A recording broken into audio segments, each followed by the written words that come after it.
Tayo po ay manalangin, mga minamahal na mga kapatid.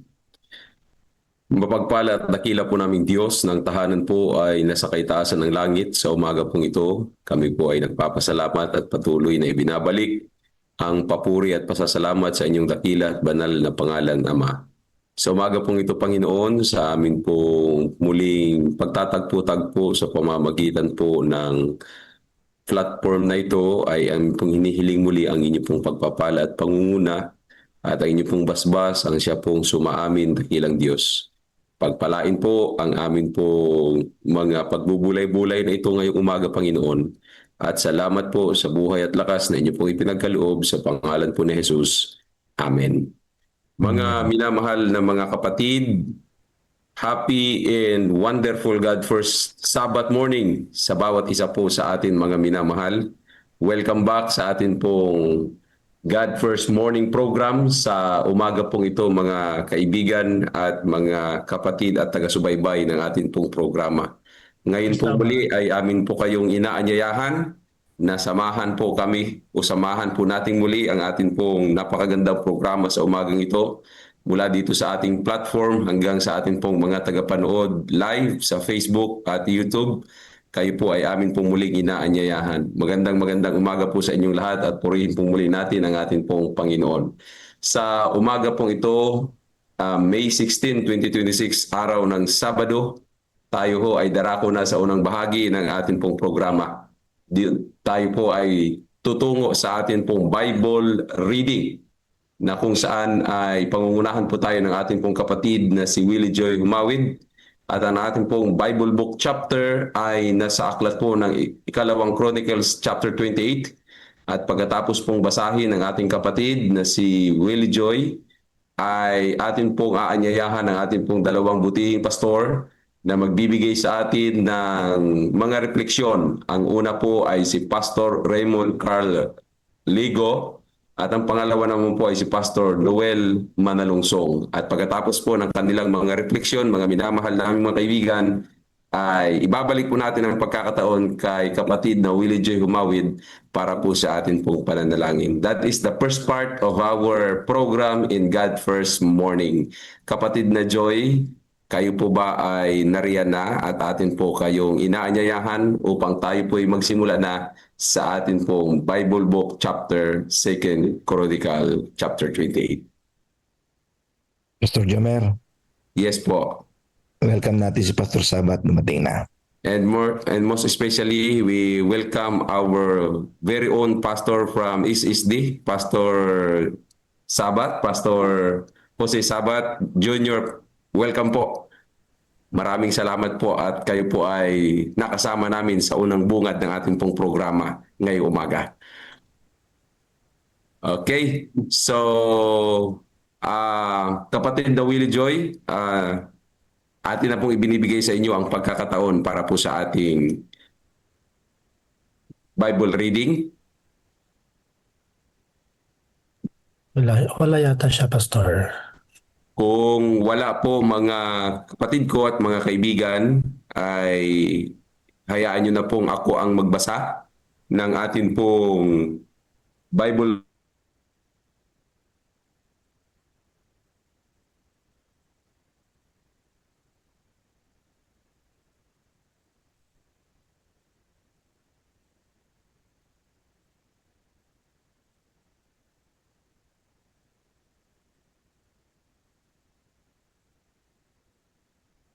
Parang bumitiw si Jomer ah. Naghang si Pastor Jomer. Brother Edmond, pwede mong saluhin? Apo. Sige po. Hindi pa lang po ako so, mga kapatid, tayo po ay dumako na sa ating pong Bible reading. Tayo po ay nasa 2 Chronicles chapter 28. Tayo po ay babasa si Haring Ahaz ng Juda. Si Ahaz ay 20 taong gulang nang siya ay nagsimulang maghari at siya ay naghari sa loob ng 16 na taon sa Jerusalem. Hindi niya ginawa ang matuwid sa paningin ng Panginoon na gaya ni David na kaniyang ninuno. kundi siya'y lumakad sa mga landas ng mga hari ng Israel. Gumawa rin siya ng mga larawang hinulma para sa mga Baal. At nagsunog siya ng insenso sa libis ng anak ni Hinom at sinunog ang kanyang mga anak bilang handog ayon sa mga karumaldumal na kaugalian ng mga bansang pinalayas ng Panginoon sa harapan ng mga anak ni Israel. Siya'y nag-alay at nagsunog ng insenso sa matataas na dako sa mga burol at sa ilalim ng bawat sariwang punong kahoy. Kaya't ibinigay siya ng Panginoon niyang Diyos sa kamay ng hari ng Syria na gumapi sa kanya at binihag ang malaking bilang ng kanyang kababayan at dinala sila sa Damasco. Ibinigay rin siya sa kamay ng hari ng Israel na gumapi sa kanya at napakarami ang napatay.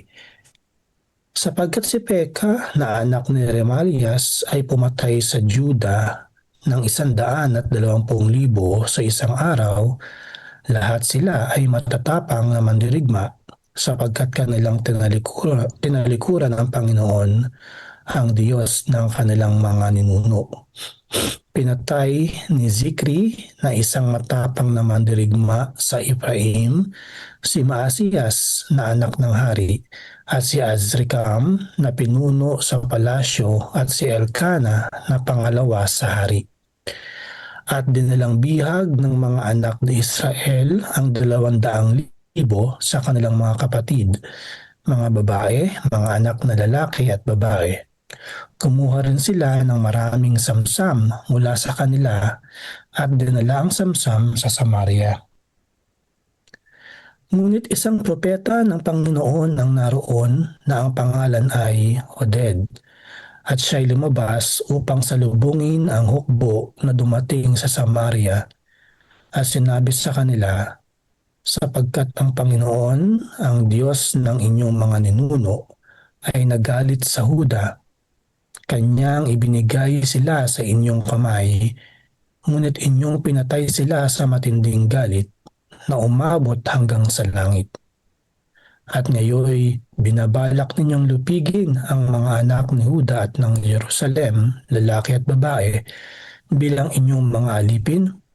Wala ba kayong mga kasalanan laban sa Panginoon ninyong Diyos? Ngayoy pakinggan ninyo ako at pabalikin ninyo ang mga bihag na inyong kinuha mula sa inyong mga kapatid, sapagkat ang matinding galit ng Panginoon ay nasa inyo. Ilan rin sa mga pinuno sa mga anak ni Ephraim, si Azarias na anak ni Johanan, si Berekias na anak ni Meselemot, si Jehiskias na anak ni Shalum, at si Amasa na anak ni Hadlay ay nagsitayo laban sa kanila na nanggaling sa pakikidigma. At sinabi sa kanila, huwag ninyong dadalhin dito ang mga bihag sapagkat binabalak ninyong dalhan kami ng pagkakasala laban sa Panginoon na dagdag sa aming kasalukuyang mga kasalanan at paglabag. Sapagkat ang ating pagkakasala ay napakalaki na at may malaking puot laban sa Israel. Kaya't iniwan ng mga lalaking may sandata ang mga bihag at ang mga samsam sa harapan ng mga pinuno at ng buong kapulungan. At ang mga lalaking nabanggit ang pangalan ay tumindig at kinuha ang mga bihag, sa pamamagitan ng samsam ay binihisan ang lahat ng hubad sa kanila. Dinamitan sila at binigyan ng sandalyas, pinakain, pinainom at binuhusan ng langis. Nang maisakay ang lahat ng mahihina sa kanila sa mga asno, kanilang dinala sila sa kanilang mga kapatid sa Jericho na lungsod ng mga puno ng palma. Pagkatapos ay bumalik sila sa Samaria. Nang ang panahon ngayon ay nagsugo si Haring Ahaz sa mga hari ng Syria upang humingi ng tulong, sapagkat muling sinalakay ng mga Edomita at ginapi ang Huda at nakadala ng mga bihag.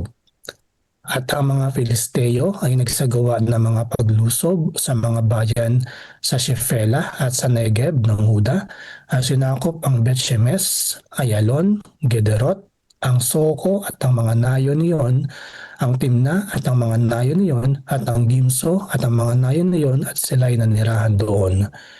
Sapagkat ibinaba ng Panginoon ang Huda dahil kay Ahaz na hari ng Israel, sapagkat siya'y gumawa ng masama sa Huda at naging taksil sa Panginoon. Kaya't si Tilgat-Pilneser na hari ng Assyria ay dumating laban sa kanya at pinahirapan siya sa halip na palakasin siya. Sapagkat si Ahaz ay kumuha sa bahay ng Panginoon at sa bahay ng hari ng mga pinuno at nagbigay ng buwis sa hari ng Assyria, ngunit hindi ito nakatulong sa kanya.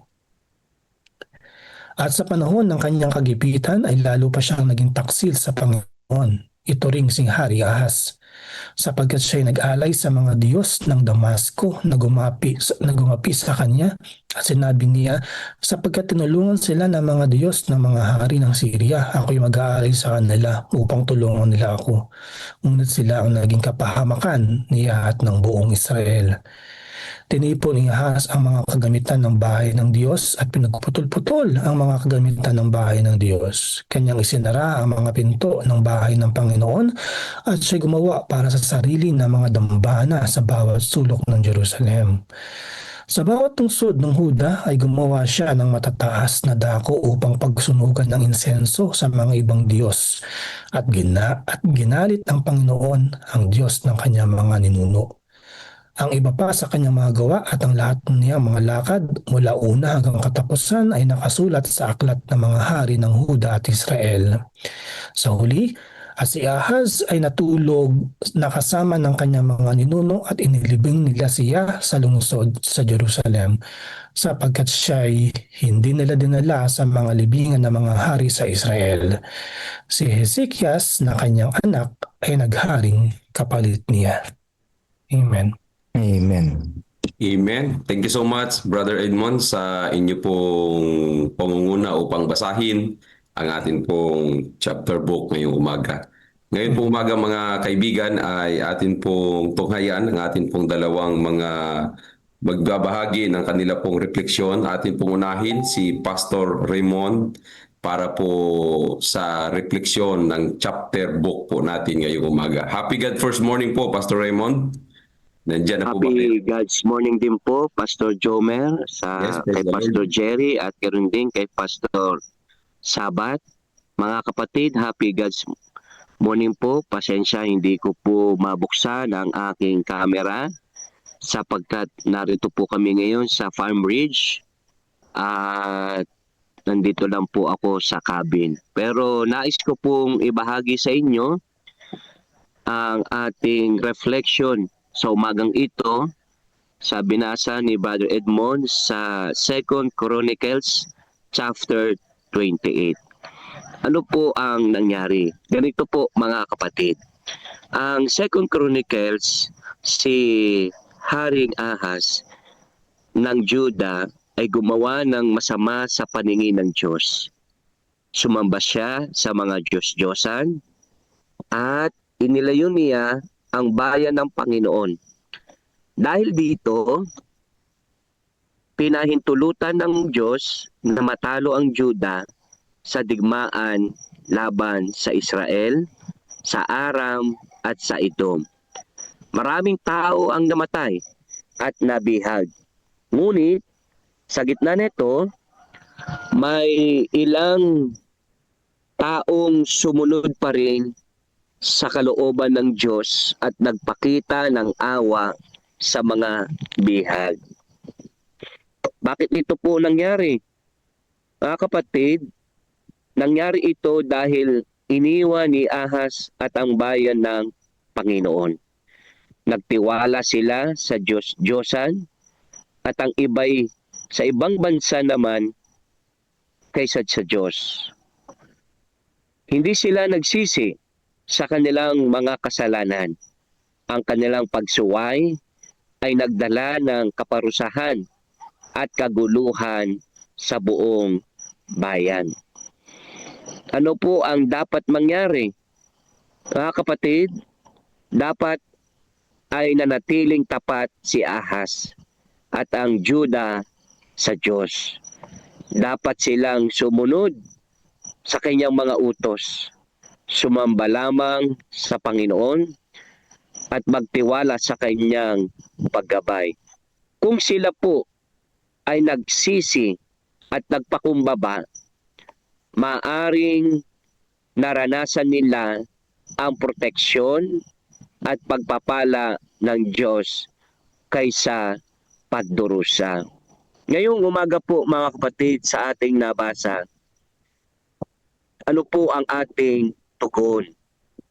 Sa umaga pong ito, napakaganda po. Una po ay suriin natin ang ating puso. Kung may mga bagay tayong inuuna kaysa Diyos. Pangalawa po, matutong magtiwala sa Diyos kaysa sariling lakas o sa ibang tao. Pangatlo po, lumayo sa kasalanan at agad magsisi kapag tayo'y nagkamali. Sumunod po, tularan ang mga taong nagpakita ng awa at kabutihan kahit sa panahon ng kaguluhan. Ang panghuli po ng ating magiging tugon sa ating pong Bible reading sa umagang ito, manatiling tapat sa Diyos kahit maraming tukso sa paligid.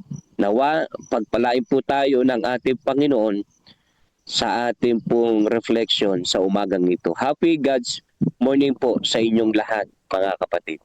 Thank you so much, Pastor Raymond. Happy God First Morning to you. Salamat po sa inyong mga napakagandang refleksyon. At bago tayo darako sa ating pong pangalawang refleksyon na ipagkakalupo ni Pastor Noel Manalungsong, ay akin pong inaanyayahan ang ating pong mga kapatid sa platform na ito na kung kayo po ay may mga refleksyon ay huwag ho kayong mag-atubili na inyo pong ibahagi ito sa ating pong chat box upang atin po itong babasahin maya-maya pagkatapos po ng ating pangalawang refleksyon sa umagang ito. Happy God First Morning, Pastor Noel. Purihin po ang ating Panginoon at sa inyo na po ang pagkakataon upang atin pong mapakinggan ang inyo pong refleksyon mula po sa ikalawang aklat ng Kronika, Kapitulo 28.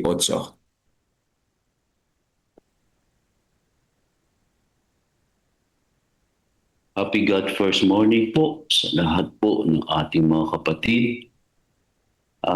Napakaganda po ng ating pong reflection na narinig po sa ating pong kamanggagawa. Ano po?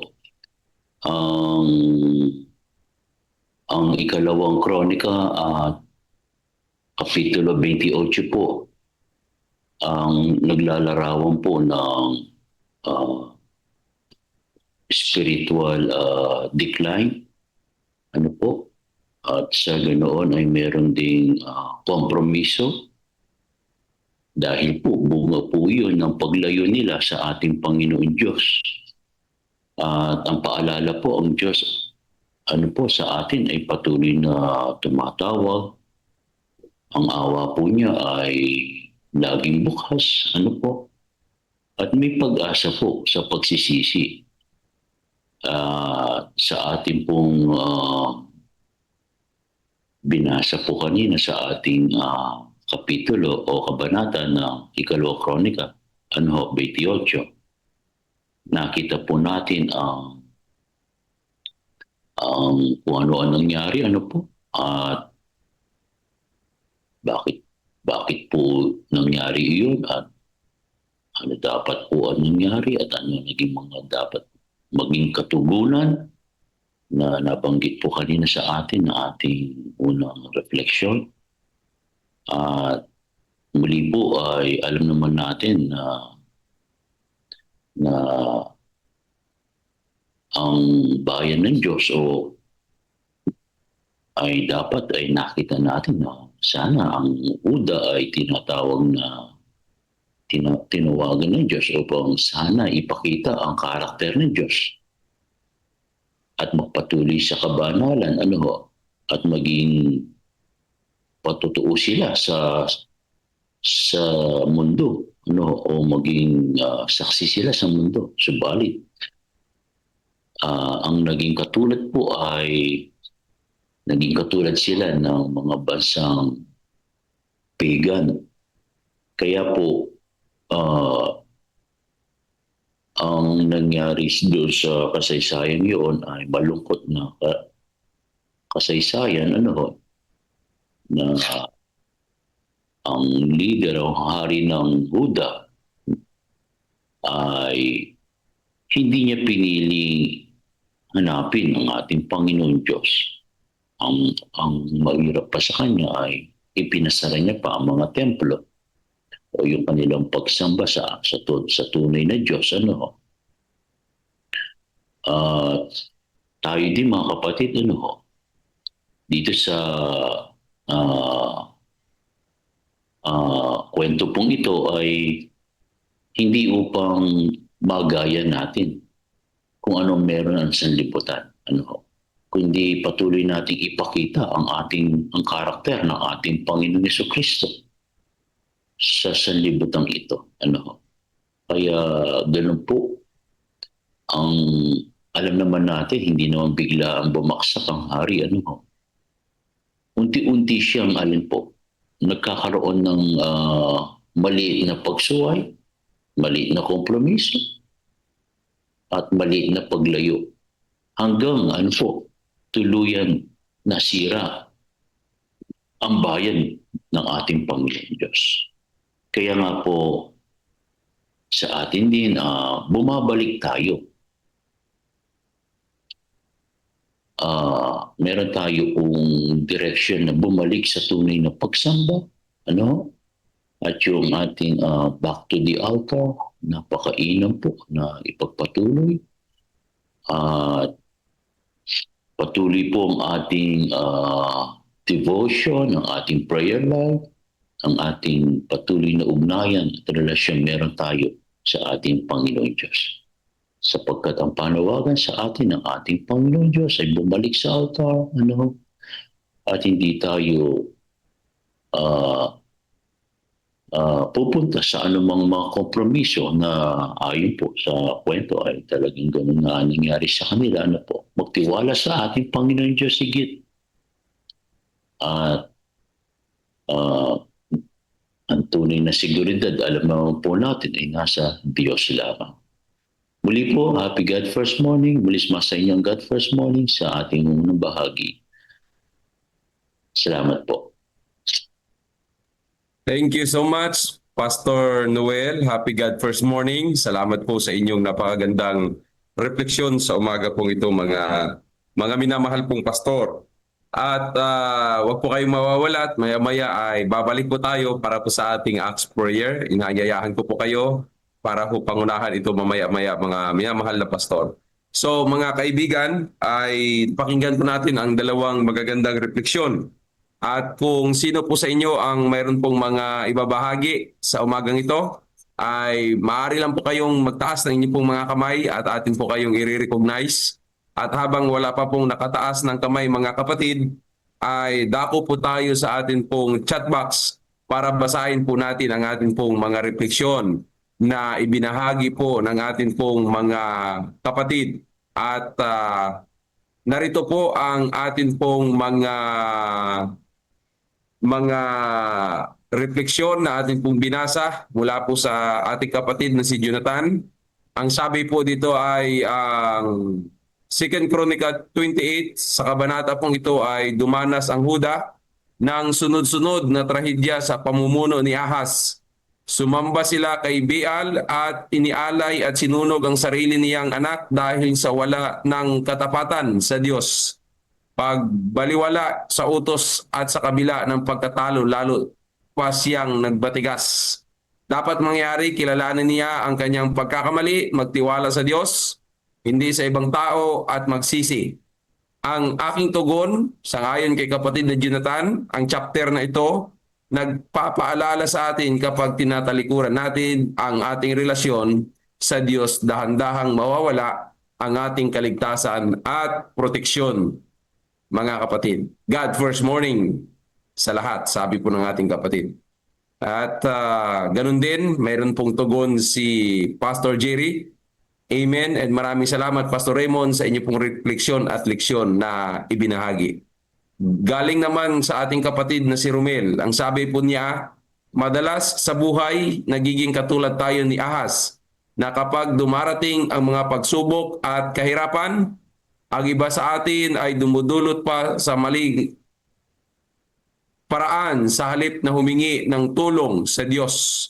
Ipinapaalala ng kabanatang ito na ang kasalanan at pagsuway ay laging may negatibong kahinatnan. Ngunit ang pinakamagandang mensahe rito ay ang habag ng Diyos na ang mga Israelita ay nakalimot at naparusahan, nagpadala ang Diyos ng propeta upang sila ay pagsabihan.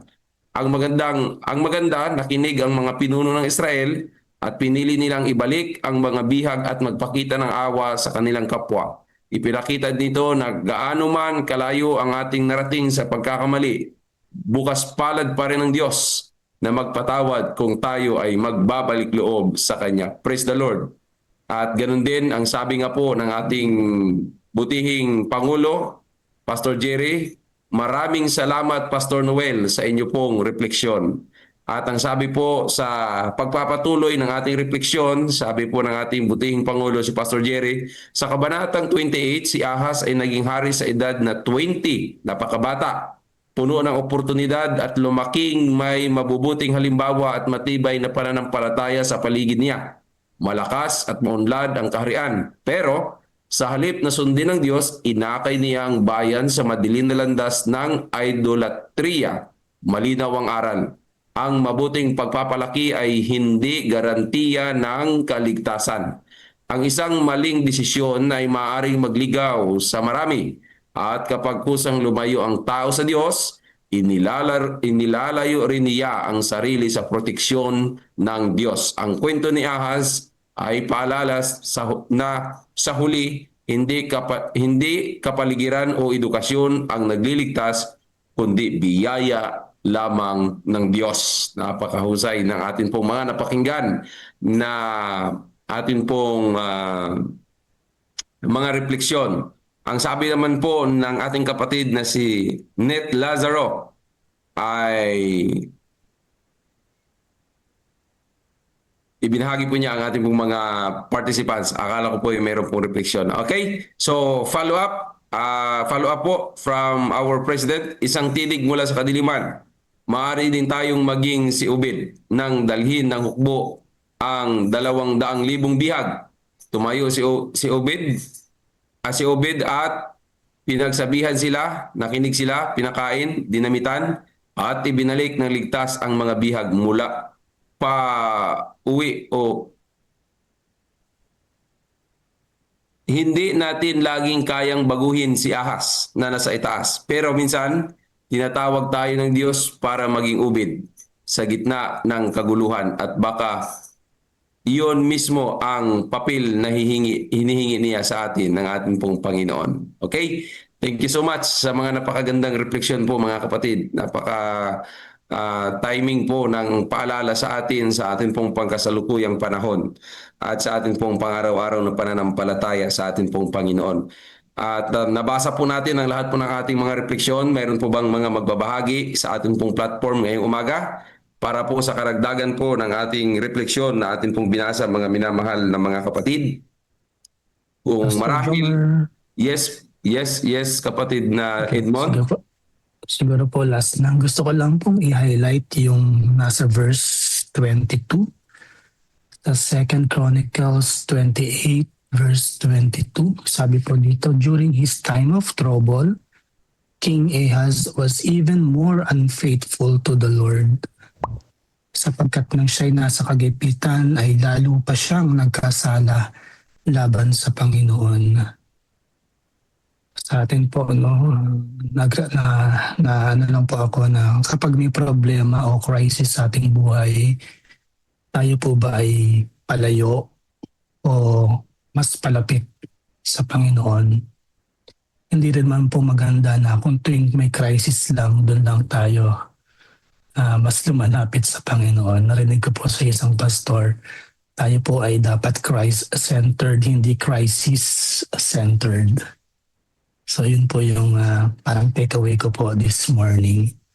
So, Pastor Jomer. Amen. Thank you. All right. So, kailangan po nating maging Christ-centered, not crisis-centered. Maraming salamat po sa mga nagbahagi ng ating pong mga refleksyon sa umaga pong ito. Bukas po ulit, ipagpatuloy po natin ang ating pong talakayan sa ikalawang aklat ng Kronika, mga minamahal na mga kapatid. Dako po tayo sa atin pong pananalangin na atin pong ipagkakaloob na pangungunahan po ni Brother Edmond. At pagkatapos po noon mga kapatid ay susundan po ito ng atin pong Isday Church History video. Tayo po ay manalangin. Back to you, Brother Edmond. Thank you, Pastor. Bago tayo manalangin, huling-huli na lang po sa reflection. Sabi po ni Mami Neth Lazaro, ang chapter 28 ay tungkol kay Haring Ahas ng Huda. Sa halip na magtiwala sa Diyos, lumayo siya at gumaya sa kasamaan ng mga hari ng Israel at bansang nakapaligid, gumawa ng maraming suklam sa Diyos. Ang aral dito ay kapag pinipili natin sundin ang sarili ng nating gusto, imbes na ang Diyos ay may consequences, pero sa gitna ng pagkatalo, gumagawa pa rin ng Diyos sa gitna ng pagkatalo. Amen. Maraming salamat po mga kapatid. Tayo po ay sama-sama pong manalangin.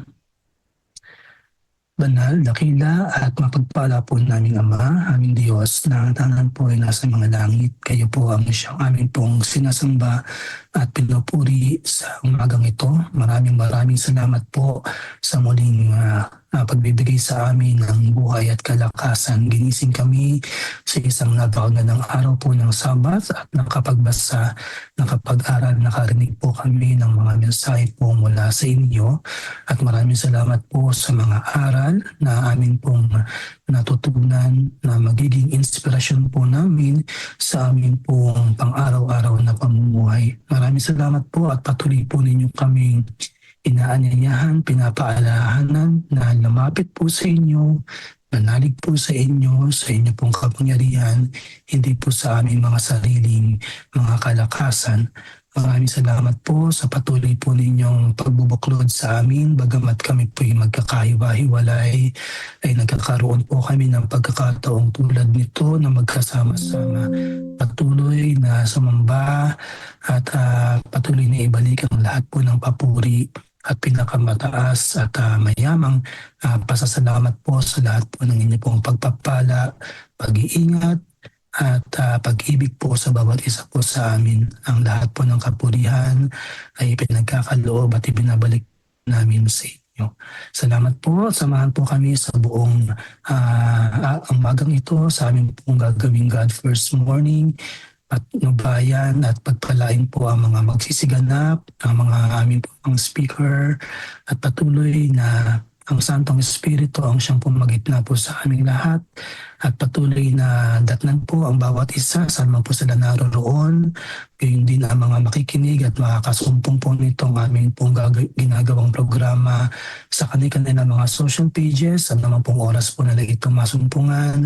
Datnan po sila sa maayos na kalagayan. Tapusin po nila ang aming pong programang ito hanggang sa dulo at tanggapin po nila kayo bilang kanila rin pong personal na tagapagligtas.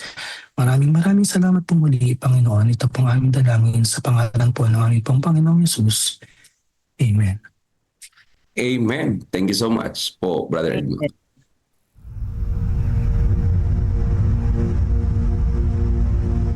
Pagkatapos bumalik ni Jesus sa langit, naiwan sa kanyang mga alagad ang dakilang tungkulin na dalhin ang ebanghelyo sa buong mundo.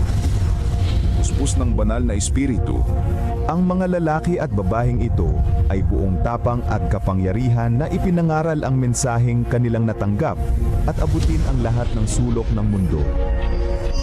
Ngunit hindi ito nangyari nang walang matinding pagtutol. Una mula sa mga Hudyo at pagkatapos mula sa pamahalaang Romano. Maraming Kristiyano ang nanatiling tapat hanggang kamatayan.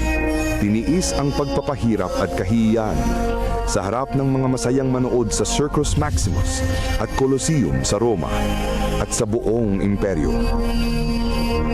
Gayunpaman, ang dugo ng mga martir ay naglatag ng daan para lalo pang lumaganap ang ebanghelyo.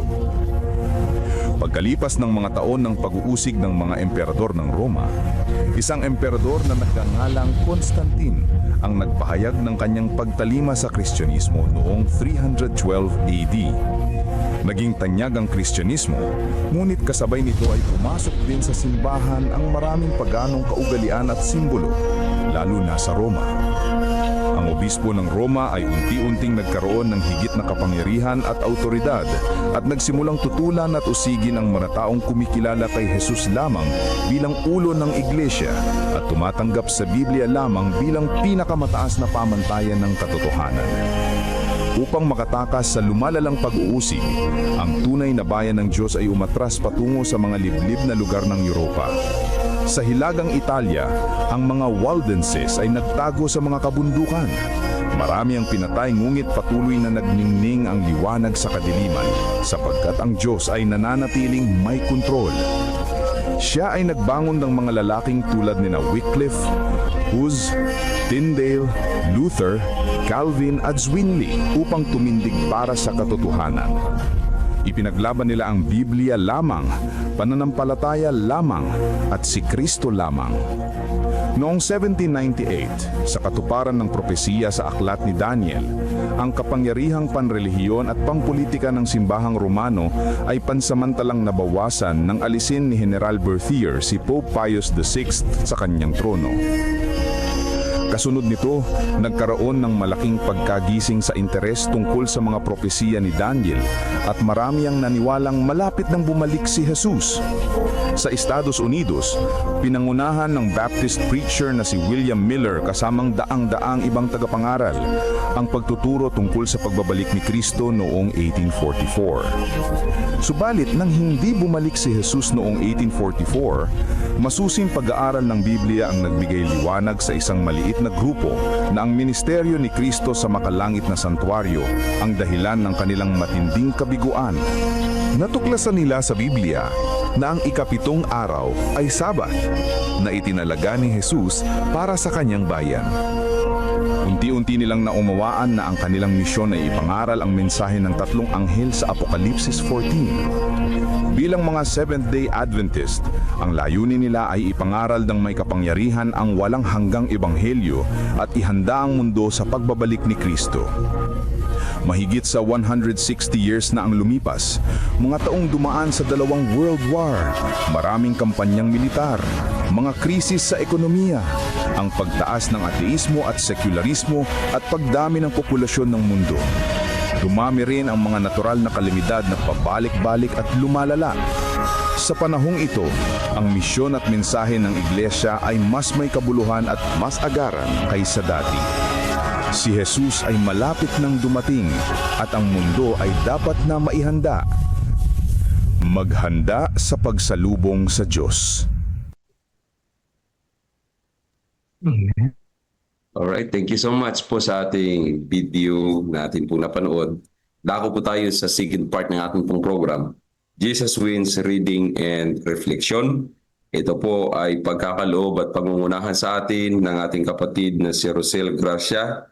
And then after po ng kanyang reading and reflection ay kanya din pong ipagkakaloob ang pananalangin sa bahagi pong ito. Kapatid na Rosel, kayo po ba ay nariyan na? Akin po kayong anyayahan upang pangunahan po ang ating babasahin po ito.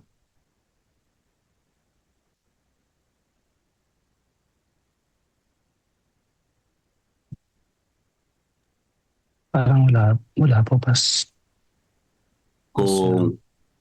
Kung wala pa po ang ating kapatid ay ipagpatuloy po natin ang ating pong pagbabasa at ito na po ang pagkakataon marahil na pangunahan ko na po muna ang pagbabasa ngayon pong umaga mga kapatid.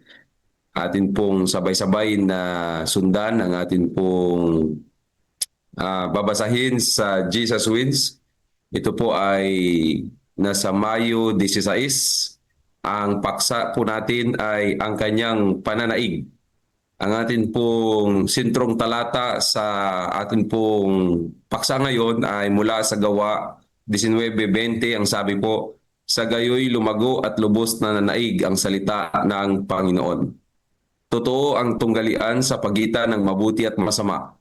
Ang mga masamang espiritu ay aktibo sa pagdadala ng takot, sakit at pagkawasak, pati na rin bilang mga hadlang sa pagpapalaganap ng magandang balita, at nagpapasalamat ako sa Diyos na may katiyakan ako na siya ay walang hanggan na mas makapangyarihan kaysa kay Satanas. Kaya't maaring magpahinga ang mga tagasunod ni Jesus sa katiyakan ng kanyang makapangyarihang proteksyon. Madalas akong naglalakbay at kapag nakarinig ako sa aking silid sa hotel, ang unang bagay na ginagawa ko ay lumuhod at humiling sa Diyos na sakupin ang lugar na iyon sa pamamagitan ng kapangyarihan ng dugo ni Jesus, at huwag pahintulutan ng anumang masasamang puwersa o impluwensya sa aking gilid, anuman ang nangyayari roon bago ang aking paglagi. Siyang nasa inyo ay higit na dakila kaysa nasa sanlibutan. Palaging nagwawagi si Jesus. Nang dumating si Pablo sa Efeso, gumawa ang Diyos ng mga makapangyarihang himala ng pagpapagaling at pagpapalayas ng masamang espiritu sa pamamagitan niya. Nakita ito ng ilan at sinubukan nila magpalayas ng masasamang espiritu sa pamamagitan ng pagtawag sa pangalan ni Jesus na ipinangaral ni Pablo, na para bang ito ay paggaway o isang orasyon. 7 anak ng isang punong pari ng mga Hudyo na nangangalang Sheba ang sinubukang gawin ito, ngunit sinagot sila ng masamang espiritu. Kilala ko si Jesus at kilala ko si Pablo, ngunit sino kayo? Nagtagumpay ang masamang espiritu laban sa mga impostor at napilitan silang tumakas mula sa bahay niya na iyon. Hindi natin naharap ang mga puwersa ng kadiliman ng mag-isa at hindi natin binabaliwala ang kasamaan. Gayunpaman, lahat ng masamang espiritu ay kumikilala at napapailalim sa kapangyarihan ng pangalan ni Jesus. At alam nila ang mga pangalan ng mga pag-aari ni Jesus dahil ang kanyang makapangyarihan at kumpletong proteksyon ay sumasaklaw sa atin. Ngunit naging kilala sa Efeso ang pangyayaring ito at pinuri ang pangalan ng Panginoong Jesus. Dahil dito, maraming mga nagsagawa ng mahika ang tumalikod sa kanilang pagkukulam at pampublikong sinunog ang kanilang mga balumbon ng mga orasyon na nagkakahalaga ng 50,000 drachma o piraso ng pila dahil sa kapangyarihang kanilang pinaniniwalaang taglay. Sa puntong ito, ginawa ni Lucas, yung may akda ng Aklat ng Gawa, ang 5 ulat ng pag-unlad sa aklat na ito. Sa gayoy, lumago at lubos na nanaig ang salita ng Panginoon. Oo, si Jesus ay nagwawagi laban sa kasamaan. Sa cross na nagumpayan niya ang kasamaan para sa kabutihan, maging tiyak na ang pangalan ni Jesus ay nag-iingat sa iyo. Ang aking tugon sa atin pong binasa, mga kaibigan, ay lagi po nating ang ating buhay ay atin pong ilagay sa presensya ng ating banal at dakilang Panginoon upang anuman ang atin pong kaharapin na sitwasyon ng atin pong buhay, mga kapatid, ay tayo'y mayroong kasiguraduhan sa atin pong pang-araw-araw na pamumuhay. Lagi po nating tandaan na ang lahat ng bagay sa mundong ito ay napanagumpayan na ng atin pong Panginoon, kung kaya't kung tayo ay nananatili sa presensya ng atin pong dakilang Diyos na ating pinaglilingkuran, tiyak na tayo din po, mga kapatid, ay mananagumpay sa lahat ng bagay na gawa po ng atin pong kaaway. Ngayong umaga, akin po kayong inaanyayahan na tayo ay yumuko at tayo po ay manalangin. Mapagpala po naming Diyos na makapangyarihan sa lahat, narito kami, lumalapit sa inyo pong banal na presensya, nagpapasalamat sa inyo pong patuloy na biyaya at sa inyo pong patuloy na kabutihan sa buhay ng bawat isa po sa amin. Sa kabila ng hindi po namin pagiging karapat-dapat sa inyo pong banal na harapan, ay patuloy po naman na kayo po ay umaakay sa amin patungo po sa kabanalan at katapatan ng aming pong paglilingkod sa inyo. Panginoong Diyos, maranasan po nawa namin ang patuloy na pag-iingat at ang patuloy na inyo pong pangunguna upang amin pong malampasan ang gawa ng mga kaaway sa aming pong buhay. Patuloy pong pagpalain ang aming pong programang ito ngayong umaga sa pangalan po ni Jesus. Amen. Sa pagpapatuloy, mga kapatid, tayo po'y darakong muli sa atin pong God First video At pagkatapos po noon ay tutunghayan na po natin ang Councils on Stewardship. Atin pong ibigay sa atin pong God First video.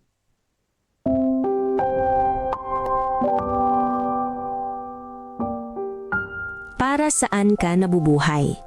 May 16. Offertory Reading Devotional.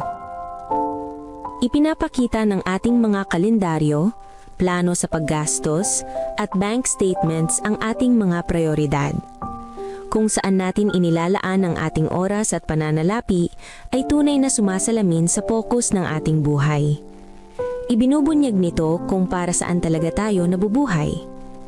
Pag-isipan ang mahalagang tanong na ito.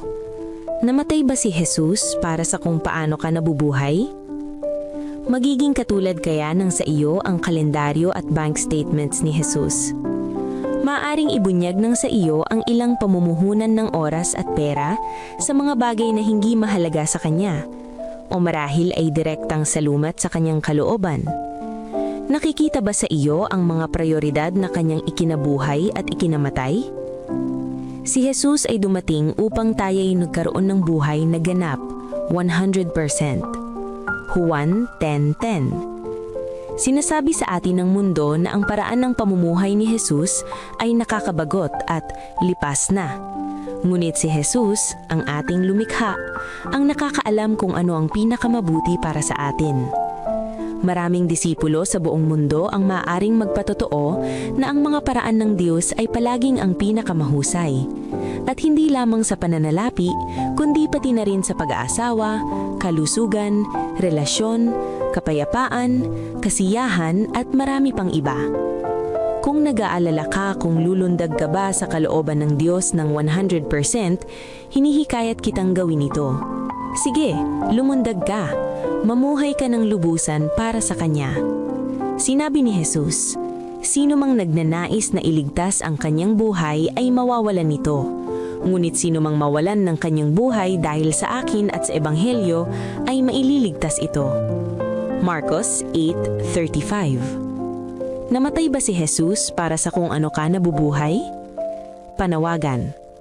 Sa pagbabalik mo ngayon ng ikapu ng Diyos at pagbibigay ng iyong mga handog na pangako, isipin ang iyong kalendaryo at mga gawi sa paggastos. Sinasalamin ba nila ang mga prioridad ng Diyos? Kung may mga bagay na dapat pagbutihin, mapagpakumbabang hilingin sa Diyos na bigyan ka ng lakas at tapang upang mamuhunan sa kanyang gawain gamit ang oras, talento at pananalapi na ipinagkatiwala niya sa iyo. Salamat sa iyong katapatan. Sa pagbabalik natin ng ating mga ikapu at pangakong handog, ay ilagay natin sa huli ang ating mga hangarin at unahin ng Diyos. Amen. Amen. Maraming salamat po. Sa inyo na po ang pagkakataon, Pastor June Barido, para po sa bahagi ng introduction ng atin pong panauhing tagapagsalita ngayon pong umaga. Salamat, Pastor Jomer. Happy God First Morning po sa ating lahat, mga kapatid. Sa umagang ito, tayo po ay nagpapasalamat at patuloy po nating pinupuri ang Diyos sa Kanya pong kabutihan sapagkat minsan pa ay nagsugo po siya sa ating kalagitnaan ng Kanyang isang magiting na anak upang siyang magbulay-bulay ng Kanyang banal na salita sa pamamagitan ng Council on Stewardship. Ngunit bago po siya magsalita ay nais ko po siyang ipakilala. Ating pong tagapagsalita ngayong umaga ay kilalang-kilala po natin. Siya po ay tubong Nueva Ecija, no? At sa kagandahang loob at kabutihan ng Panginoon, ang kanya pong pagtatalaga bilang pastor, ay natapos noong pong 1991 sa PUC. At siya po ay nagtapos din ng kanyang MA and doctoral degree sa IAS po sa ating pong paaralan noong 2023. Siya din po, mga kapatid at mga kaibigan ko, ay naglingkod po sa Central Luzon Conference sa loob ng 22 years. Tagal ho. 15 years siya po ay naging district pastor, and at the same time siya po ay naging area chairman and Department Director. At noong 2016 mga kapatid, siya po ay na-elect ng North Philippine Union Conference bilang Executive Committee bilang Department Director ng Sabbath School Personal Ministries, and on top of his responsibility, siya po ay na-assign bilang Nurturing Discipleship Reclamation, Integrated Evangelism Lifestyle, and Adventist Mission Director. At pagkatapos po mga kapatid, during the 3rd NPUC constituency meeting, na ito po ay ginanap noong November 16 to 17, 2021, siya po ay na-elect bilang Executive Secretary naman po ng ating pong union.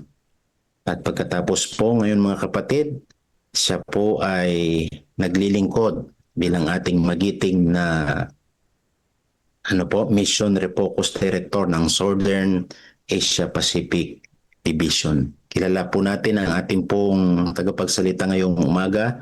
Ang kanya pong asawa ay si Ma'am Jane Sabat po, ang ating pong Education Director ng SSD. At sila po ay pinagkalooban ng 3 anak, si Lois Kyle, saka po si Camille Blance, at saka po si Kurt Lance. Sa umagang ito mga kapatid, akin pong pinagpipitagan ng ipakilala sa inyo at nais nating i-welcome po siya ng mainit, ang ating pong Mission Refocus Director, Pastor Jose Sabat Jr. Pastor? Salamat po, Pastor Jun, sa pagpapakilala. Purihin natin ng Panginoon sa umagang ito. Binabati ko po kayong lahat ng isang magandang umaga at blessed Sabat. Alam niyo ang paggising ng maaga katulad ng oras na ito ay tinuturing ko na hindi isang sakripisyo, kundi isang dakilang pagkakataon na makakatagpo ang Diyos na unang-una sa umaga. Tama lang yung title na God First Morning. Ako po ngayon ay narito sa Look, Romblon upang makibahagi sa pambuong Romblon Mission na pagtitipon na ito po ay pinasimulan pa noong linggo. At salamat sa Diyos sa ligtas na paglalakbay at sa pagkakataong makasama natin ng mga kapatid rito at sa pribilehiyong makapaglingkod sa gawain ng Diyos. At ganoon din sa pagkakataong maanyayahan ni Sister Nenet na makabahagi ninyo sa araw na ito. Ako po ay nagpapasalamat sa mahusay na paglalahad at paggunita sa kasaysayan ng ating iglesia kung paano ito na itatag at lumago sa pamamagitan ng mga lalaking sinugo ng Diyos upang isakatuparan ang kanyang misyon. Ito po isang mahalagang paalala na ang ating pinagmulan ay nakaugat sa banal na layunin ng Diyos para sa kanyang bayan. Kaya nga kaugnay nito yung ating pagninilay sa layunin kung bakit mayroong Mission Refocus office dito po sa Southern Asia Pacific Division. Ito po yung nag-aanyaya sa atin na muling ituon ang ating puso at gawain sa iisang layunin at patuloy na pagpapalaganap ng Ebanghelyo at pagsasabuhay ng pananampalataya sa araw-araw at kabilang din ang mas masigasig na pag-abot at pagdadala ng Ebanghelyo sa mga lugar na napakahirap maabot, na maging sa mga komunidad na nasa liblib, mga syudad na talagang makikita natin na napaka-busy para sa mga makasanlibutang mga gawain. Na subalit sila po'y nangangailangan na madalahan ng pabalita ng Diyos at lalo tigit yung mga taong nangangailangan ng pag-asa at kaliwanagan ng kanyang salita. Naway magsilbi itong panawagan na lagi nating babalikan ang ating misyon bilang iglesia at maging tapat na mga tagapagpapatuloy ng gawain ng Diyos sa atin ng panahon. So marami pong salamat sa inyo pong mga initiative. Alam niyo yung kaya na-appreciate kong maigi yung alalahanin ng kasaysayan dahil mismo ang atin ng propetisa ay kanyang binabanggit, wala tayong katakutan sa hinaharap. maliban kung makalimutan natin ang paraan ng pag-akay ng Panginoon at ang kanyang aral sa atin hong nakaraang kasaysayan. At sa umagang ito, alam niyo kapag ako'y nagising ng umaga, talagang una kong pinapasalamatan ng Diyos sa isang panibagong umaga at sa buhay na muli niyang pinagkaloob na tunay na siya'y tapat.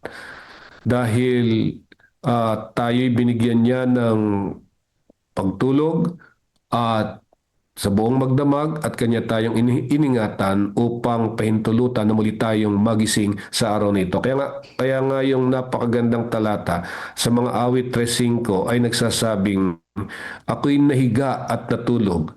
Ako'y nagising sapagkat iningatan ako ng Panginoon. At sa mga awit 118 verse 24 ang sabi niya, dahil sa pag-iingat niya sa atin, ituring natin na ito ang araw na ginawa ng Panginoon, kaya tayo magalak at magsaya nito. Ngayon, bago ho nating tunghayan ang napakagandang pabalita mula doon sa bahagi ng aklat ng stewardship, nais ko munang tayo humingi ng karunungan mula sa Panginoon. Tayo manalangin. Ama naming nasa langit, nagpapasalamat po kami sa inyo sa panibagong umaga na aming natanggap. Maraming salamat po sa inyong pag-iingat sa amin habang kami natutulog sa buong magdamag. Totoo po ang iyong salita na nagsasabing, ako'y nahiga at natulog, ako'y nagising sapagkat iningatan ako ng Panginoon. Kaya maraming salamat sa buhay at lakas at sa pagkakataon na muli kaming makapaglingkod sa inyo sa araw na ito. Gabayan niyo po kami sa aming pag-aaral ng inyong salita. Ang banal na Espiritu nawang manguna sa amin upang maunawaan namin ang inyong mensahe na tutulong sa aming mamuhay ayon sa inyong kalooban. Naway ang aming mga salita, gawa't pag-iisip ay makapagbibigay ng kalwalatian sa inyong pangalan. Ito po ang aming dalangin sa pangalan ng aming Panginoong Hesus. Amen. Ang binigay na bahagi sa akin ay talakayin natin yung nasa chapter 28, section 4 ng stewardship. Ito'y may pinamagatang ang pagmamalasakit ni Kristo sa pamilya ng sangkatauhan. Ipinapakita po dito sa babasahing ito, ang Diyos ay hindi malayo sa sangkatauhan. Alam niyo sa buong Biblia, makikita po natin na si Kristo ay mayroong malalim na interes sa bawat bahagi ng buhay ng tao, lalo na sa pamilya. Siya'y nagkakaloob, nagtuturo at umaakay upang tayo ay maging tapat na katiwala.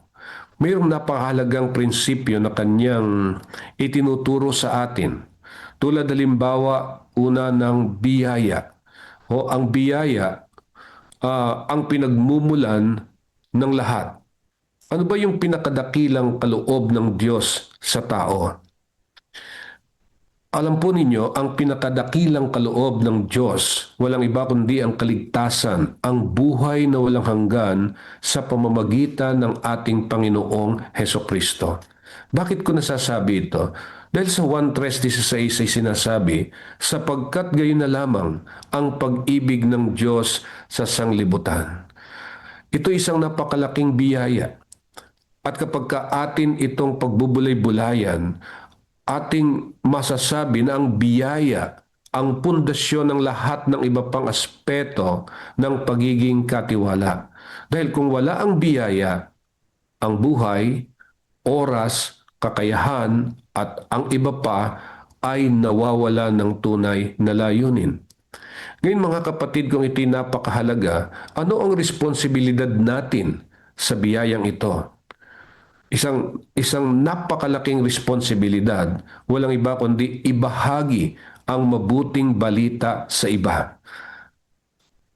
At kung tatanungin natin ang Biblia kung ano yung mabuting balita, walang iba kung hindi ang huling pabalita ng 3 anghel sa mga huling araw na masusumpungan sa Apokalipsis 6:12. So anong binabanggit po doon sa Apokalipsis Sinasabing nakita ko ang ibang anghel na lumilipad sa gitna ng langit na may mabuting balita na walang hanggan upang ibalita sa mga nananahan sa lupa at sa bawat bansa at angkan sa wika at bayan.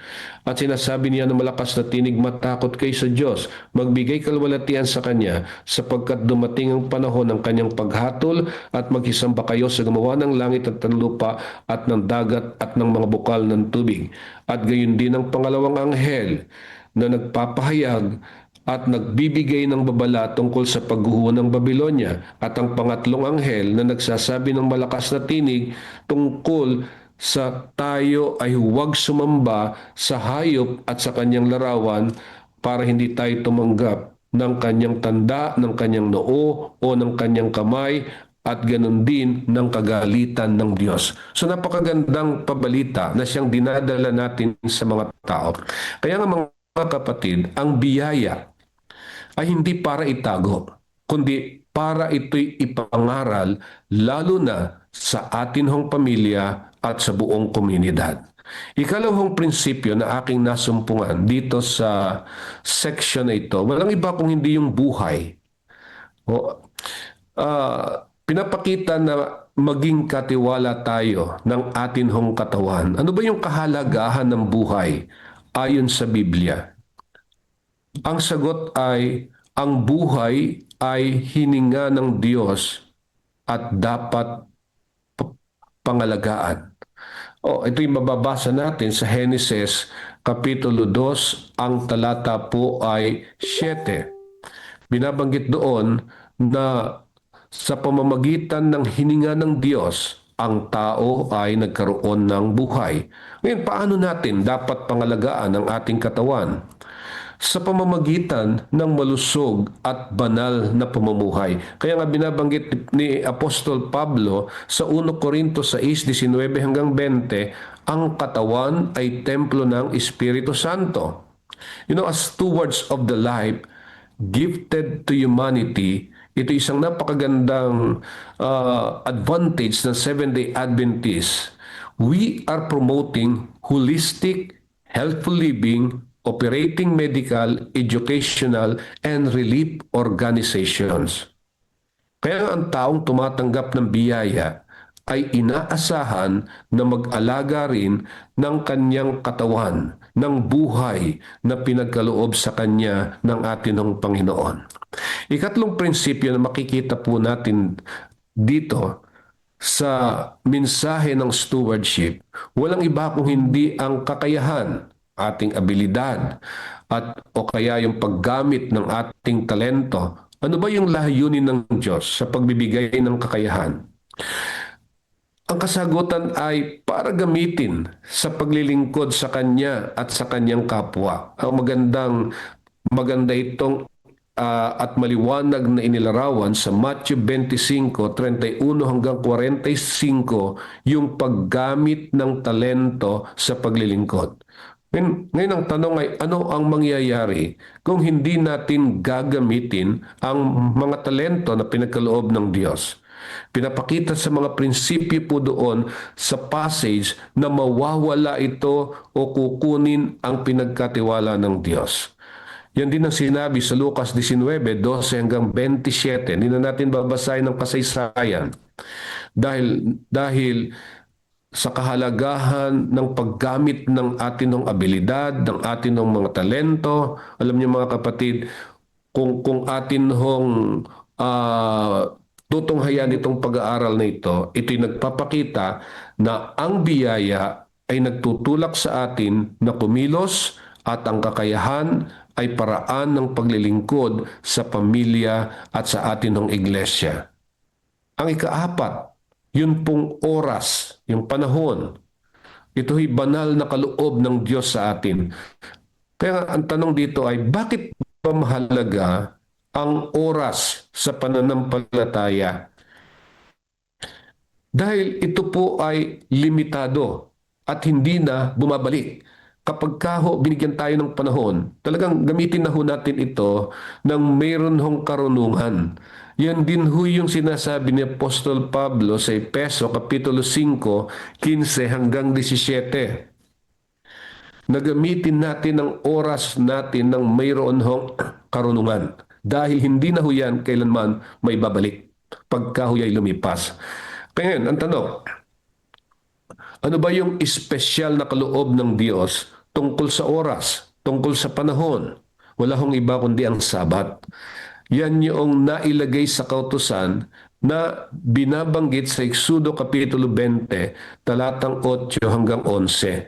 Kaya nga ang oras, ang panahon, ay pagkakataon upang palakasin natin ang relasyon sa Diyos at sa pamilya. Ito ay napakagandang mensahe ng Sabat para sa atin na kapag tayo ay tapat na pinangingili nito, ginagamit ito sa atin hong fellowship sa Diyos at sa ating mga kapatid, lumalakas ang ating relasyon sa Kanya at sa atin hong pamilya.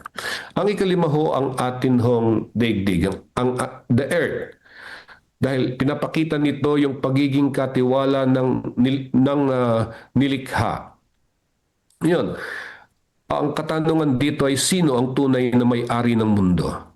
Alam natin lahat ng ating Panginoon dahil maliwanag itong sinabi dito sa himno sa mga awit Kapitulo 24:1 na ang lupa ay sa Panginoon.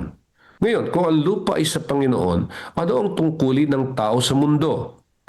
Nangahulugan lamang na dapat nating pangalagaan at hindi natin abusuhin. At yan yung maliwanag na binabanggit sa Genesis 1:26 hanggang 28 kung papaanong nakita ng Diyos na pagkatapos ng kanyang paglalang na ito ay napakaganda. Mga kapatid at mga kapatid, ang pamilya ng Diyos ay may responsibilidad sa kalikasan at kapaligiran. Ngayon, ang huli, walang iba kundi yung mga bata. Nailagay dito sa passage dito sa stewardship, yung tungkol sa mga bata. Ito ay tungkol sa hiyas ng Diyos. Ano ba yung tingin ng Diyos sa mga bata? Alam niyo sa mga awit, Kapitulo 127, verse 3, ipinapakita dito na ang mga bata ay pagpapala at mahalagang mana mula sa Kanya. Ngayon, kung ito ay pagpapala at mahalagang mana mula sa Kanya, ano ang tungkulin ng magulang at ng iglesia? Ito ay napakahalagang maunawaan natin na ang ating tungkulin, ang sabi dito sa atin hong councils on stewardship, turuan, gabayan at hubugin sa pananampalataya. Ngayon pumapasok dito yung kahalagahan ng 3 ahensya na pawang huhubog sa atin hong mga anak. Walang iba kung hindi ang tahanan, ang iglesia at ang paaralang Adventista, na dapat nating tingnan mainam ang napakagandang opportunity na ito na binigay ng Diyos na pinagkatiwala sa atin na parang na dapat nating gamitin para mahubog natin ang ating mga anak sang-ayon sa Kanyang layunin. Mga kapatid, sabing ganoon, ang mga magulang ay may tungkulin na ihanda ang kanilang mga anak upang maging mabubuting mamamayan ng mundong ito. Ito'y gawain ng tahanan, ito'y gawain sa pamilya, ay gawain natin. Kaya lang, minsan sa sobrang busy natin, marami tayong hindi nagagampanan. Kaya nga, we praise the Lord, meron tayong paaralang Adventista na siyang tumutulong para magawa natin ito. Kaya kapag hindi natin binigyan ng kahalagahan ang paaralang Adventista, sino pa ang siyang tutulong para magampanan natin itong napakagandang tungkulin na pinagkatiwala sa atin? Ano pang sabi? At upang mamana ang darating na mundo sa pamamagitan ng tumutubos na biyaya ng Diyos. Yan ang sabi ng propeta Jeremias sa Kapitulo 13:20. Kaya nga ang edukasyong Kristiyano, ang edukasyong Adventista, disiplina at pagsasanay, yan po ay mga kasangkapan na maaaring gamitin ng Espiritu ng Diyos upang ihanda ang mga bata na maging ganap na katiwala ng lahat ng kanilang mga kakayahan. Tayo natutuwa sapagkat nito lamang nakaraang linggo nagkaroon ng advisory ang mga direktor ng stewardship at doon ay naituro yung pagtuturo sa mga bata tungkol sa pagiging katiwala. Kaya po ang pagpapalaki sa mga anak upang mahalin at paglingkuran si Jesus, gayon din ang kapwa, ay isang tungkulin at pribileyo ng mga magulang at ng buong komunidad ng pananampalataya. Pag sinabi natin buong komunidad ng pananampalataya, ito yung iglesia. At ito'y mababasa natin sa Isaias, Kapitulo 54, ang talata po'y 13. Ano ang sabi? Lahat ng inyong mga anak ay tuturuan ng Panginoon. Mga kapatid, ang mga bata ay susunod na henerasyon ng katiwala ng Diyos. Kaya mahalaga ang tamang pagpapalaki. Ngayon, paano magkakaugnay ang lahat ng kaloob ng Diyos? Lahat ay bahagi ng pagiging tapat na katiwala. Una, ang biyaya, pinagmumula ng kaligtasan. Ikalawa, ang buhay, katawang ginagamit sa paglilingkod. Ikatlo, kakayahan para sa gawain ng Diyos. Ikaapat, ang panahon o oras, oportunidad sa espiritual na paglago. Ikalima, ang daigdig, ito ang lugar ng ating pananagutan. At ang ikalima ay mga bata na hinuhubog para sa hinaharap. Kaya sabi ni Pablo sa 2 Corintios 5:18, tayo ay mga tagapagkasundo. Ang ministeryo natin ay reconciliation. Mga kapatid, ang interes ni Kristo na dapat nating pagnilay-nilayan sa umagang ito, sa pamilyang sangkatauhan, ang interes ni Kristo sa pamilyang sangkatauhan ay makikita sa kanyang patuloy na panawagan na tayo ay maging tapat sa biyaya, maingat sa buhay, masipag sa kakayahan, marunong gumamit ng panahon, responsable sa mundo, mapagmahal sa mga bata. Nawa sana'y pagpalain tayo, maging pagpapala sa atin itong ating napag-aralan at gamitin natin para sa patuloy nating paglago at pagganap ng ating tungkulin habang hinihintay ang mapalad na pag-asa, ang pagparito ng Panginoong Hesus. Maraming salamat po at happy Sabat na muli sa inyong lahat. Amen. Amen. Pastor, marami pong salamat sa bahaging amin narinig na inyo pong pinahayag ngayong umaga. At kami po ay lubos na natutuwa sapagkat bagamat kayo po ay busy pero hindi po nyo inalintaan ang pagkakataong ito upang kami po inyong mapaglingkuran. At sa simpleng bagay po na ito, Pastor, ay nais po namin ipagkaloob ang certificate sa ngalan po ng Central Luzon Provinces Mission.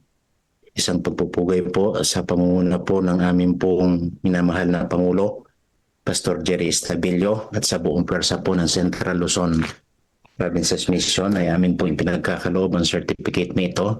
Nais ko pong basahin ang citation. Ang sabi po dito, Certificate of Appreciation. This certificate is gratefully presented to Pastor Jose V. Sabat Jr. for serving as guest speaker during the daily spiritual empowerment God First Morning. Your inspiring message, faithful service, and Christ-centered insights have greatly enriched the spiritual life of the participants and encouraged God's people to place Him first in every aspect of life.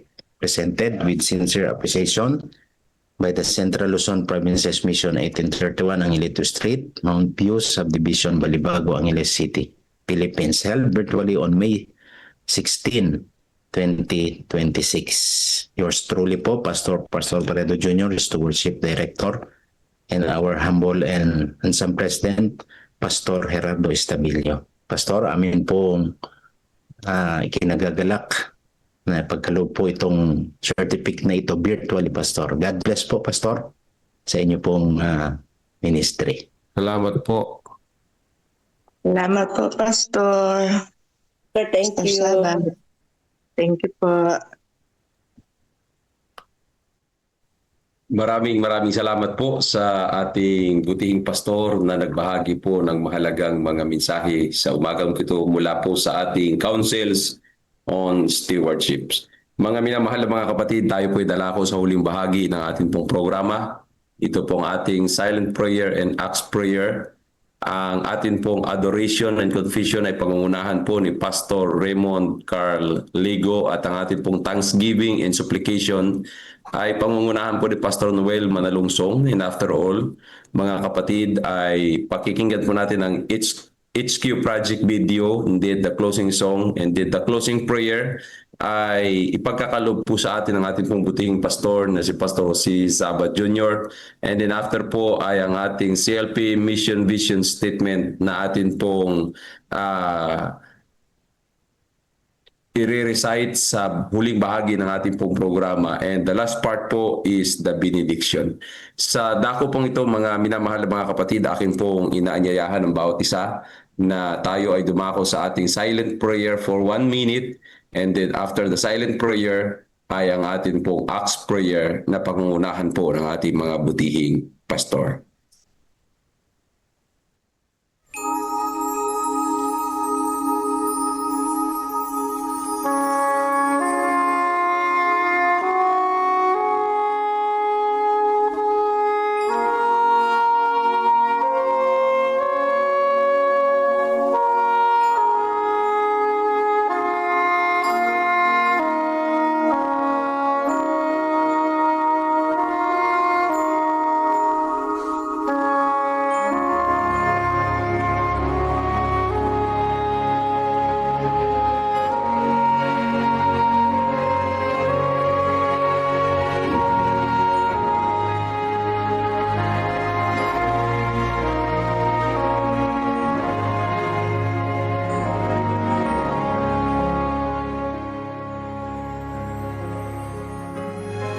Tayo po ay manalangin. Mapagpalad, dakilang Diyos, Amang Banal, sa umagang ito, kami po ay pumupuri, sumasamba, at dumadakila sa inyo pong banal na pangalan. Na sa umagang ito, ang araw ng Sabat, ay tanda ng inyong pong paglalang at pagligtas sa aming buhay. Patuloy naming itinataas ang inyong pong banal na pangalan sapagkat tunay na pakabuti niyo po sa bawat isa sa amin na patuloy niyo po kaming binigyan ng buhay, lakas, pag-asa, at ng inyong mensahe sa umagang ito. Panginoon, kami po ay lumalapit sa inyo na merong pagpapakumbaba at pagpapasakop sa inyo. Kami ay makasalanan. Kami ay may pagkukulang at pagkakamali. Kaya kami nagpapakumbaba sa inyo po na humihingi kami ng inyong pong kapatawaran. Humihingi kami ng inyong kahabagan, ng inyong katwiran, na kami ay inyong linisin, patawarin at hugasan ang aming mga kasalanan.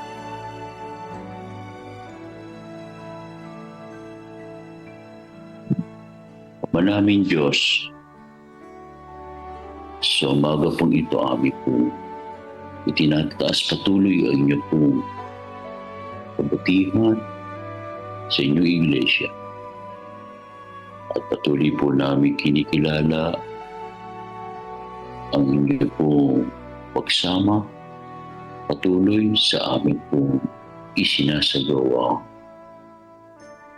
DSE. Ama namin Diyos, salamat po na marami na patuloy niyo pong itinutulod sa amin ang magandang programang ito. At Patuloy po namin nararanasan ang banal ng iyo pong protection. Salamat na marami sa inyo pong pagbibigay sa amin ng lakas at spiritual na kapangyarihan. Muli, O Diyos, kami po ay patuloy malapit sa inyong banal na presensya. Iniaalay po namin sa inyo ang aming mga panalangin at pagsusumamo para sa iyong gawain. At narito, Panginoon Diyos, ang mga kahilingan na nais ilapit sa inyo, Panginoon. Ang paglilingkod ni Pastor Jomer Clerigo, Panginoon Diyos, at ni Pastor Carlego, at ang paglilingkod din po ng aming buting Pastor Joe Sabat Jr. at patuloy po, Panginoon Diyos, ang kanilang paglilingkod. Ganon din si Brother Edmond Sabio sa kanya pong patuloy na commitment sa inyo, ipaglingkod niya kayo. Ganon din, Panginoon Diyos, ang aming daily spiritual empowerment, God First Morning and Missional Evening. Ito'y patuloy po namin, Panginoon, na inialay sa inyo ang paglilingkod na ito upang ang aming pong paglago patuloy ay patuloy po namin maranasan sa spiritual na paglago. Ganon din po, Panginoon Diyos, ang aming po ang inyo pong CLPM Headquarter Project, Every Family a Builder, na po namin, Panginoon Diyos.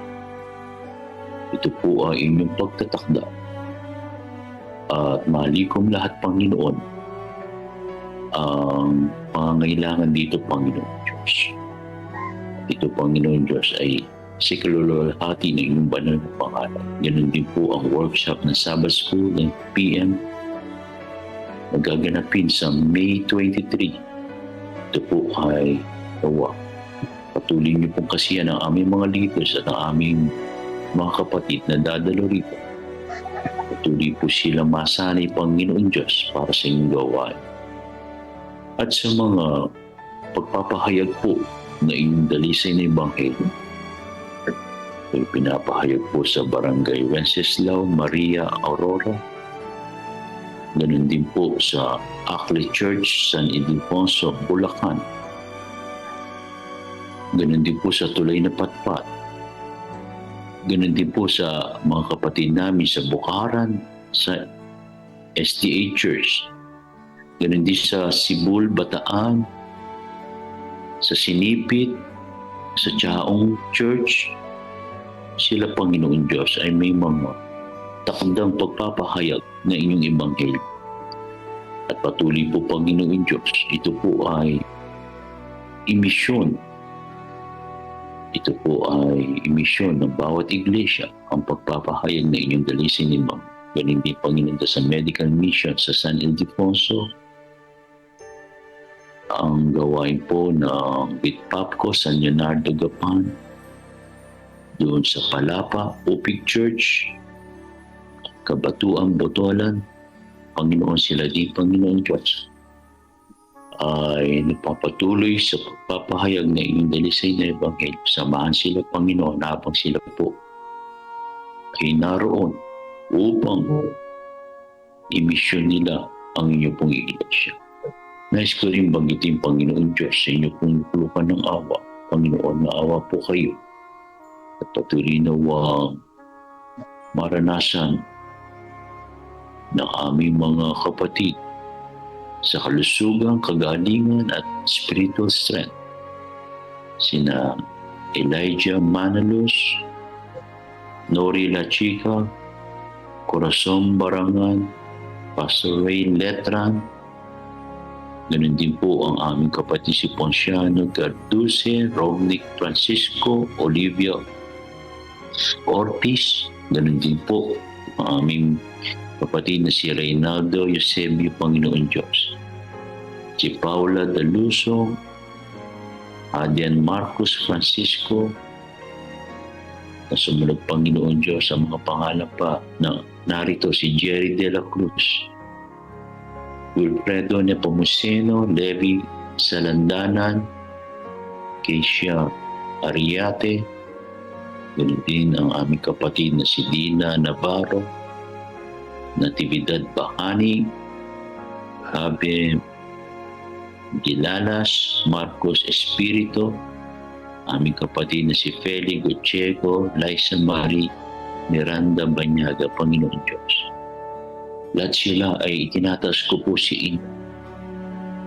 Ikaw po ang dakilang manggagawa.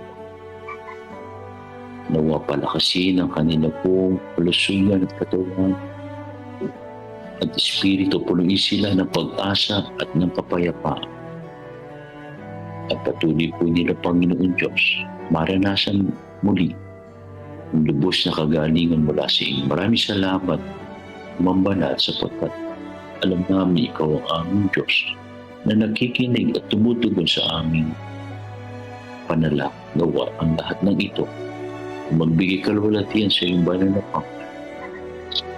Salamat po sa pagtaglay ninyo sa aming panalangin, itong aking pagsamo sa pangalan ng aming Panginoong Hesus. Amen. Amen. Amen.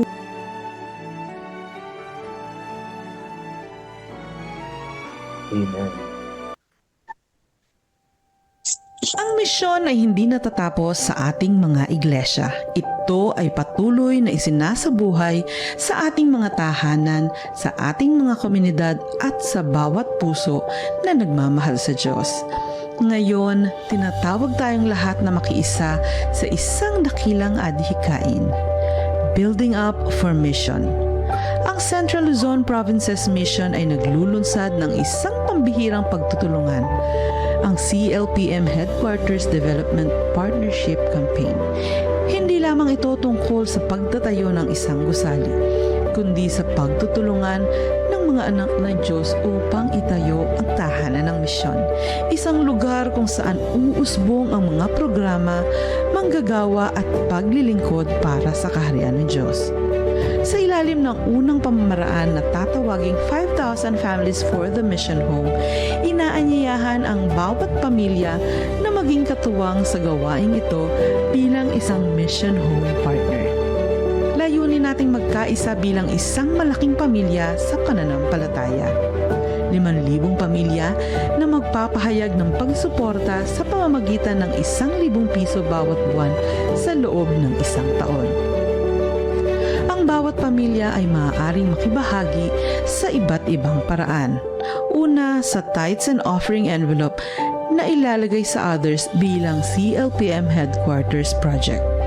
Sa bank deposit o CLPM online giving, at ikatlo sa payroll deduction para sa mga CLPM workers na nais ding maging kabahagi sa programang ito. Ang mahalaga ay sama-samang paglahok dahil sa Diyos, bawat pamilya ay mahalaga. Bilang pagkilala, ang bawat Mission Home Partner ay tatanggap ng Mission Home Partner Plaque at ang kanilang mga pangalan ay itatala sa Wall of Faith ng bagong CLPM Headquarters. Ang mga iglesyang magpapakita ng lubos na pakikibahagi ay kikilalanin bilang Faith Builder Churches. Sa bawat quarter, tayo ay magtitipon sa pasasalamat upang ipagdiwang ang mga kwento ng pananampalataya sa mga panalangin ng pag-asa at ang kabutihang ginawa ng Diyos sa ating kalagitnaan. Ito ay higit pa sa proyekto. Ito ay pagkakaisa. Higit pa sa kontribusyon, ito ay partnership sa misyon ng Diyos. Building up for mission, every family a builder.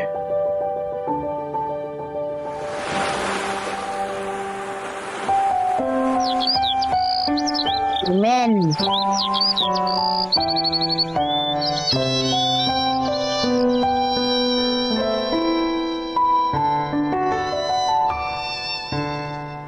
Kapag kay Kristo'y tayo'y magtatapat, sa lahat ng bagay ay magiging sapat. sa bawat oras, damang patnubay, tiyak nakakamtin, walang hanggang buhay. Ang Diyos ay nangako sa mga taong tapat, sa lahat ng bagay ay magiging sapat. Atin siyang purihin sa lahat ng oras, awit ng pagluwalhati, ating itaas.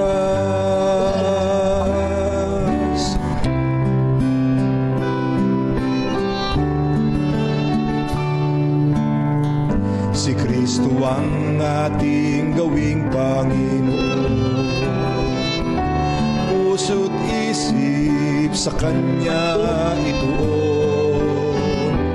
Ikaput, handog, talento at dunong, misyon sa gawain ng ito'y sumulong. Ang Diyos ay nangako sa mga taong tapat, sa lahat ng bagay ay magiging sapat. Atin siyang purihin sa lahat ng oras, awit ng pagluwalhati,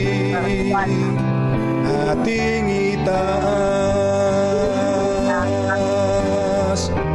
Pagagaanin ating mga pasan, sa mga suliranin Kanyang tutulungan. Magtiwala tayo't siya ang tawagan, tunay na ligaya ay makakamtan. Ang Diyos ay nangako sa mga taong tapat, sa lahat ng bagay ay magiging sapat. Atin siyang purihin sa lahat ng oras, awit ng pagluwalhati, ating itaas. Papuri't walhati sa Kanya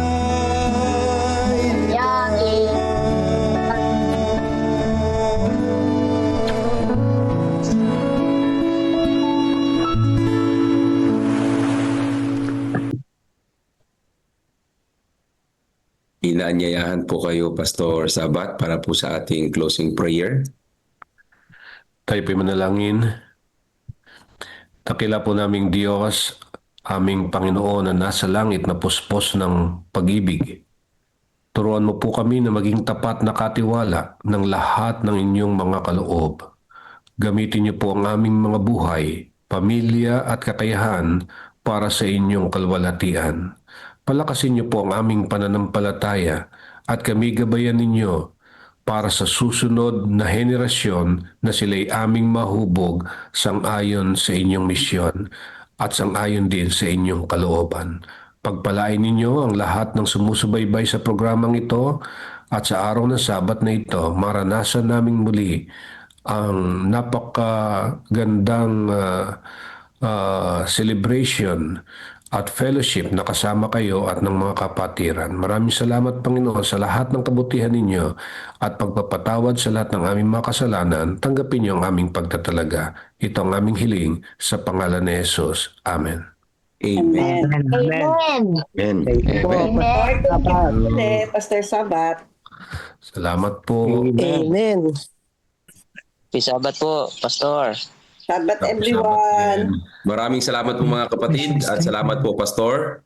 Mga kapatid, bago po natin tunghayan ang ating pong mission vision statement, ay sa muli bukas magkita-kita po tayo.